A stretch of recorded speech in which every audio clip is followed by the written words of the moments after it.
देखिए ये जो पावर क्राइसिस बढ़ रहे हैं यहाँ पर, इससे इंसानी जानें ज़ाया हो रही है। हम इस पे सरापा एहतिजाज है। इससे हमारा इंडस्ट्री सेक्टर जो है तबाह हो रहा है, इससे हमारा हेल्थ सेक्टर तबाह हो रहा है, इससे हमारी एजुकेशन पे जो है वो एजुकेशन सेक्टर तबाह हो रहा है। हम पावर प्रोड्यूस करने वालों में से हैं, उसके बाद भी हमें अंधेरों में धकेल दिया जाता है। ये सरासर नाइंसाफ़ी है, ज़्यादती है। इस पे हम आज सरापा एहतिजाज है। आज हमने प्रोटेस्ट दर्ज किया क्योंकि आप देखिए हमारे घरों में जो है पेशेंट्स है, उनको जो है ऑक्सीजन की ज़रूरत है, पावर कहीं नहीं है, वो बेचारे मर रहे हैं। हमारे बुजुर्ग बहुत ज़्यादा बीमार है, हमारे बच्चे स्कूलों में बीमार हो रहे हैं। आप देखिए हमारी जो इंडस्ट्री है, चाहे वो स्मॉल स्केल इंडस्ट्री है, मीडियम स्केल इंडस्ट्री है, वो सब तबाह हो रही है। हम ये समझते हैं कोई टस से मस नहीं हो रहा है, ज़ातिया हो रही है। ये ज़ातिया, ये जुल्म बंद होना चाहिए।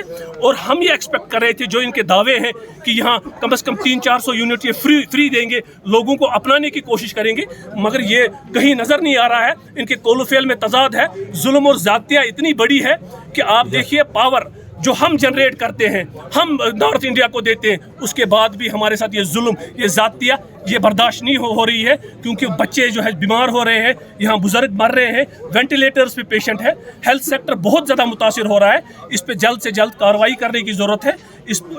इनको होश के नाखून लेने चाहिए गवर्नर इंतज़ामिया के। यही रीज़न था कि हम आज सरापा एहतिजाज है। देखिए ये जो पावर क्राइसिस बढ़ रहे हैं यहाँ पर, इससे इंसानी जानें ज़ाया हो रही है।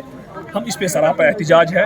इससे हमारा इंडस्ट्री सेक्टर जो है तबाह हो रहा है, इससे हमारा हेल्थ सेक्टर तबाह हो रहा है, इससे हमारी एजुकेशन पे जो है वो एजुकेशन सेक्टर तबाह हो रहा है। हम पावर प्रोड्यूस करने वालों में से हैं, उसके बाद भी हमें अंधेरों में धकेल दिया जाता है। ये सरासर नाइंसाफ़ी है, ज़्यादती है। इस पे हम आज सरापा एहतिजाज है। आज हमने प्रोटेस्ट दर्ज किया क्योंकि आप देखिए हमारे घरों में जो है पेशेंट्स है, उनको जो है ऑक्सीजन की ज़रूरत है, पावर कहीं नहीं है, वो बेचारे मर रहे हैं। हमारे बुजुर्ग बहुत ज़्यादा बीमार है, हमारे बच्चे स्कूलों में बीमार हो रहे हैं। आप देखिए हमारी जो इंडस्ट्री है, चाहे वो स्मॉल स्केल इंडस्ट्री है, मीडियम स्केल इंडस्ट्री है, वो सब तबाह हो रही है। हम ये समझते हैं कोई टस से मस नहीं हो रहा है, ज़ातिया हो रही है। ये ज़ातिया, ये जुल्म बंद होना चाहिए। और हम ये एक्सपेक्ट कर रहे थे, जो इनके दावे हैं कि यहाँ कम से कम 300-400 यूनिट ये फ्री देंगे, लोगों को अपनाने की कोशिश करेंगे, मगर ये कहीं नज़र नहीं आ रहा है। इनके कोलोफेल में तजाद है, जुल्म और ज़ातिया इतनी बड़ी है कि आप देखिए पावर जो हम जनरेट करते हैं, हम नॉर्थ इंडिया को देते हैं, उसके बाद भी हमारे साथ ये जुल्म, ये ज़ातिया, ये बर्दाश्त नहीं हो रही है। क्योंकि बच्चे जो है बीमार हो रहे हैं, यहाँ बुजुर्ग मर रहे हैं, वेंटिलेटर्स पे पेशेंट है, हेल्थ सेक्टर बहुत ज़्यादा मुतासिर हो रहा है। इस पे जल्द से जल्द कार्रवाई करने की ज़रूरत है। इनको होश के नाखून लेने चाहिए गवर्नर इंतज़ामिया के। यही रीज़न था कि हम आज सरापा एहतिजाज है। देखिए ये जो पावर क्राइसिस बढ़ रहे हैं यहाँ पर, इससे इंसानी जानें ज़ाया हो रही है। हम इस पे सरापा एहतिजाज है। इससे हमारा इंडस्ट्री सेक्टर जो है तबाह हो रहा है, इससे हमारा हेल्थ सेक्टर तबाह हो रहा है, इससे हमारी एजुकेशन पे जो है वो एजुकेशन सेक्टर तबाह हो रहा है। हम पावर प्रोड्यूस करने वालों में से हैं, उसके बाद भी हमें अंधेरों में धकेल दिया जाता है। ये सरासर नाइंसाफ़ी है, ज़्यादती है। इस पे हम आज सरापा एहतिजाज है।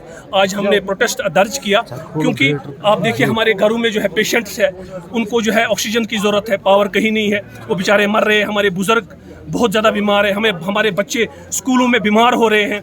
आप देखिए हमारी जो इंडस्ट्री है, चाहे वो स्मॉल स्केल इंडस्ट्री है, मीडियम स्केल इंडस्ट्री है, वो सब तबाह हो रही है। हम ये समझते हैं कोई टस से मस नहीं हो रहा है, ज़ातिया हो रही है। ये ज़ातिया, ये जुल्म बंद होना चाहिए। और हम ये एक्सपेक्ट कर रहे थे, जो इनके दावे हैं कि यहाँ कम से कम 300-400 यूनिट ये फ्री देंगे, लोगों को अपनाने की कोशिश करेंगे, मगर ये कहीं नज़र नहीं आ रहा है। इनके कोलोफेल में तजाद है, जुल्म और ज़ातिया इतनी बड़ी है कि आप देखिए पावर जो हम जनरेट करते हैं, हम नॉर्थ इंडिया को देते हैं, उसके बाद भी हमारे साथ ये जुल्म, ये ज़ातिया, ये बर्दाश्त नहीं हो रही है। क्योंकि बच्चे जो है बीमार हो रहे हैं, यहाँ बुजुर्ग मर रहे हैं, वेंटिलेटर्स पे पेशेंट है, हेल्थ सेक्टर बहुत ज़्यादा मुतासिर हो रहा है। इस पे जल्द से जल्द कार्रवाई करने की ज़रूरत है। इनको होश के नाखून लेने चाहिए गवर्नर इंतज़ामिया के। यही रीज़न था कि हम आज सरापा एहतिजाज है।